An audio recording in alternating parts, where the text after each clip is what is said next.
So we are talking about the molecular and empirical formulas. And the first question says, which of these represents the empirical formula and the molecular formula, respectively, for a given organic compound?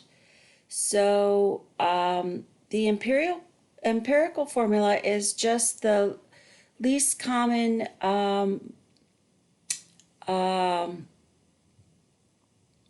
ratio for of the subscripts. So in A, you've got CH, so that would be a ratio of 1 to 1. And then in this one, C2H2, that would be a ratio of 2 to 2. So the question is, are they the same ratio? Are they equal? So you can just check in Desmos and just say, okay, 1 to 1 is equal to 1, and 2 to 2 is equal to 1. So that's the same. So that means this molecular formula and this empirical formula match. And so the answer there would be A. For number 2, you have a compound that has 25% magnesium and 75% chlorine. What is the empirical formula? So you've got to convert the percents to grams, and we'll just say that's out of 100 grams, and so that will be 25 grams of magnesium and 75 grams of chlorine. So that would be 25, and we'll put that over 1 because that's our given, and 75 over 1 because that's our given. That's our first fraction. And then now we want to convert the grams to moles. So I've got 25 grams of magnesium. So I need to look on the periodic table for magnesium. And magnesium is 24 grams. So I'm going to go back to my fraction here, and I'm going to say 1 mole of magnesium is 24 grams. And so that the grams are going to cancel out because they're diagonal. And so that tells me how many moles I've got, and that's approximately 1 mole of magnesium. So I'm going to do the same thing for the chlorine. I just need to see how many grams is 1 mole of chlorine. So I'm going to look at the periodic table.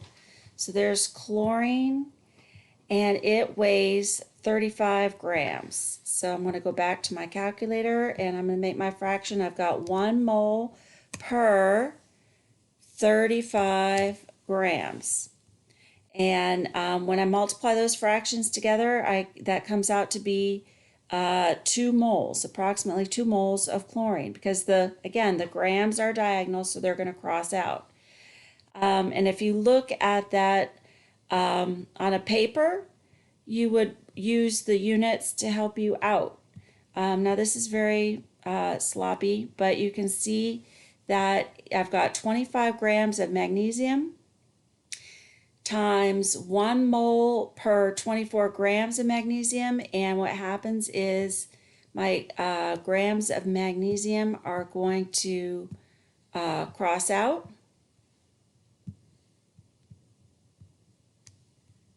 Because they're diagonal. All right, anything divided by itself is 1. So those go away, and what I have is moles. And since the 25 is on the top and the 24 is on the bottom, they're actually being divided, and that's how we get that approximately 1 mole. And then same thing with the grams of chlorine, divides out with the grams of chlorine on the bottom. And then I have 75 divided by 35, which is approximately 2 moles.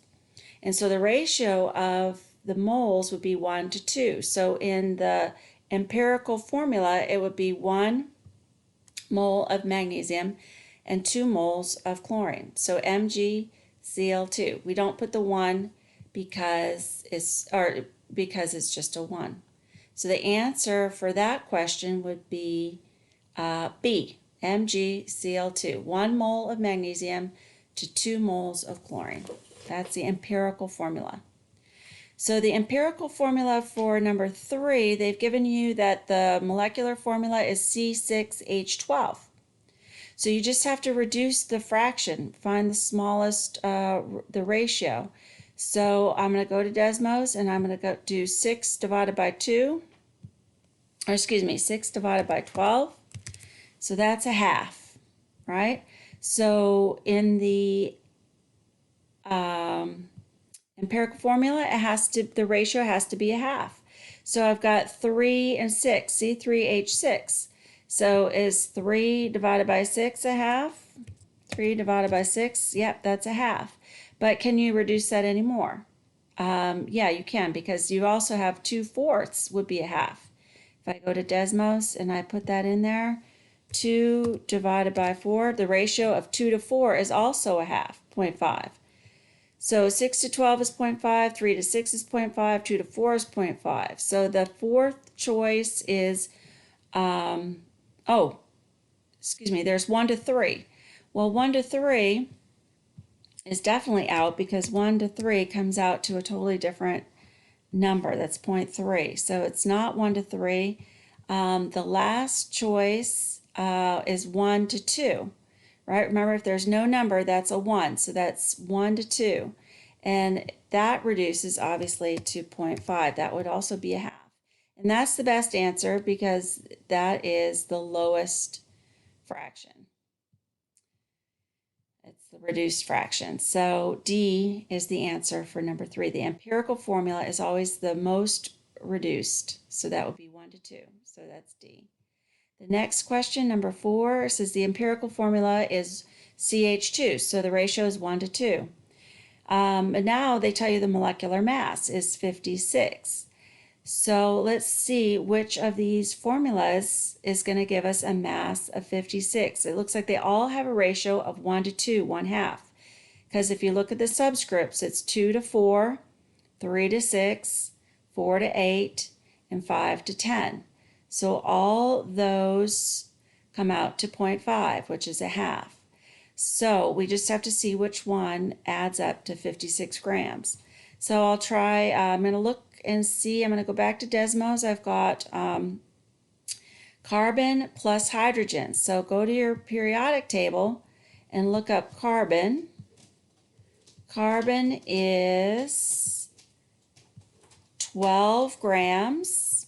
All right, so if I had 1 carbon plus 1 hydrogen, that would be 12 plus 1, that would be 13.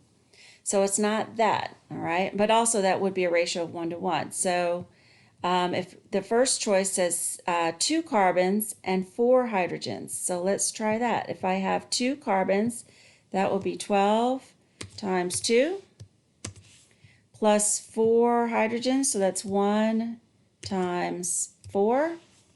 And that comes out to 28. So that is not the molecular formula. So now we'll try C3H6. So that means I have 3 carbons and 6 hydrogens. So 12 times 3 plus 1 times 6. And that comes out to 42. So it's not that.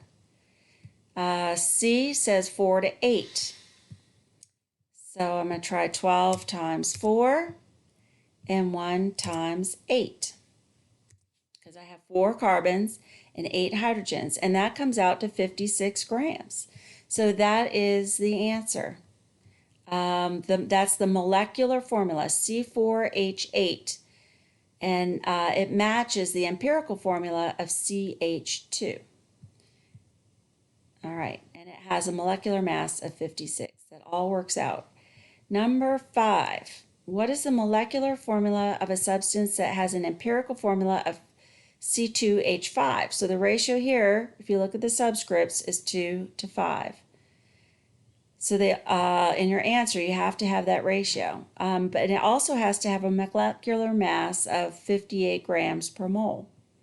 So the first choice is C2H5. So let's see if that gives us 58. So C2, that means I have 2 carbons and 5 hydrogens. So that comes out to 29 grams. So that is not my answer. Now the next one, B, has C5H2. Well, does that make a difference? Is that a different ratio? Let's see. If I have the ratio of 2 to 5, that would be 2 divided by 5. That's 0.4. And if I switch it around and have 5 divided by 2, that's 2.5. That's a different number. So those are totally different ratios. So that can't be the answer. And even though it's the same numbers, they're switched. So let's check out the next one, C4H10. So that would be a ratio of 4 to 10. So 4 divided by 10. So let's see if that works. 4 divided by 10. So that is the same ratio. That gives me 0.4. So that could be, if now we check the weight, the mass, so that would be C4H10. So I have 4 carbons and 10 hydrogens. And that comes out to 58 grams. So that is the answer. That would be C. All right, so looking at number 6, it says, what is the molecular formula of a substance that has an empirical formula of C2H4Br and the molecular mass of 216 grams per mole? So again, it has to have the same ratio of 2 to 4 to 1. So let's just check out the masses here. The first one would be 2 to 4 to 1. So let's see what that adds up to. If I have 2 carbons, so they'll change that to 2 carbons, 4 hydrogens.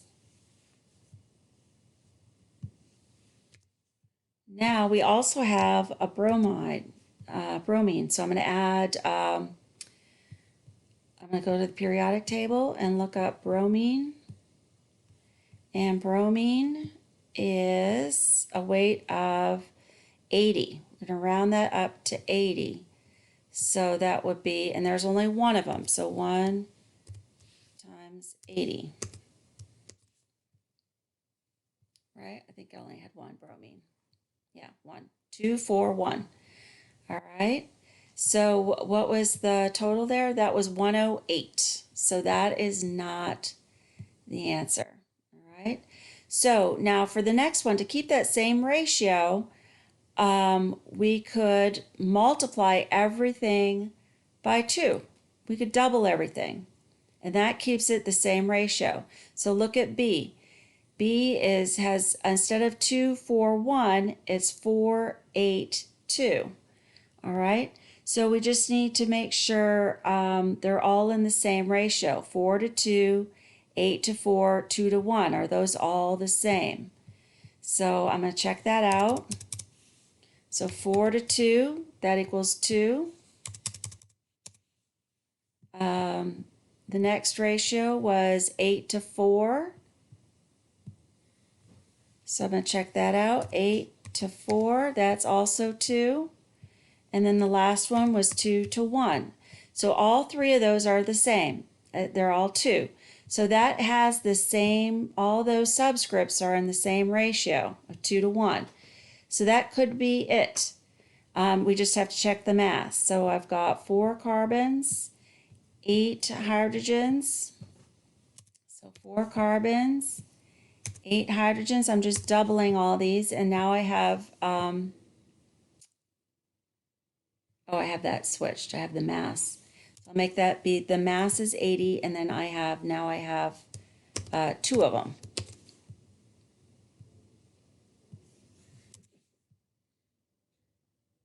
All right, so I've got 4 carbons, 8 hydrogens, and 2 bromines. All right.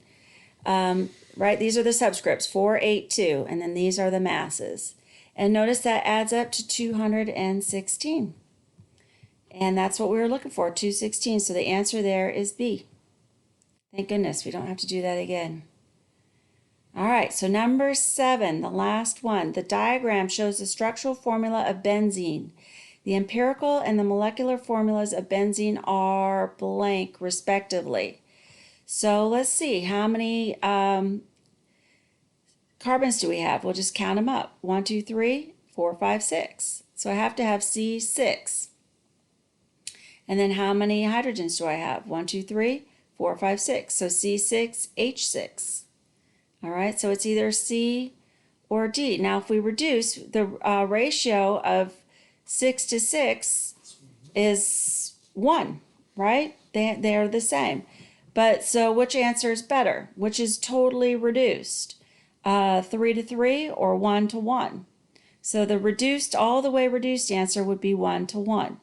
So that would be D is the best answer there. The D is the empirical formula. C1H1 is the empirical formula for C6H6. All right, and that is the end of our practice. Good job. As always, let me see if I could turn off this video.